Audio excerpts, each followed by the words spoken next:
For those of you screaming in the comment sections of videos about how immigrants have caused a housing shortage in Canada, here's a sobering statistic or two. Between 2005 and 2015, the price of homes in Canada increased about 60%. This, while population growth in Canada remained stable and immigration targets were way lower than they are now. In other words, housing became unaffordable long before immigration targets were increased. So what really happened? Well, Stephen Harper and the Conservatives removed barriers for unbridled foreign investment in Canada, allowing real estate investment trusts to turn our housing market into their personal investment vehicles. Corporations, REITs, and wealthy foreign investors began laundering money in Canada by buying up the available inventory. And anyone who studied economics understands the principle of supply and demand. When supply is dwindling and demand is rising, prices go up. So bidding wars started.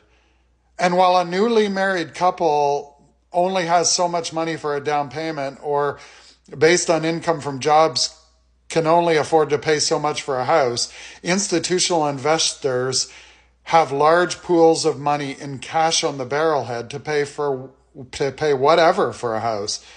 They know real estate increases in value and they can afford to ride out the market. They don't need to live in it. They don't need to flip it in the short term. They don't even need to rent it out because they don't need the income from it. They're buying today to sell it in 10, 15, 20 years, knowing they'll achieve an average of, say, 10% a year on their investment.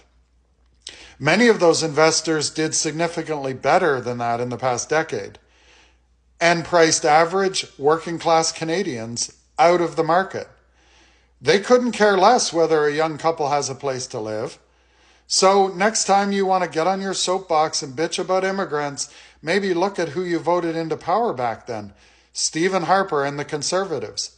Ditto provincially, which is technically where housing falls, the province. And in Ontario, that's Doug Ford, who also removed rent controls for greedy landlords so they could raise the rent as high as they wanted. Because someone will be able to afford to pay that rent. It just may not be your son or daughter. I get your anger, your frustration. It's just directed at the wrong group. Peace out. And if you're not already following me, you should. It's going to be a ride.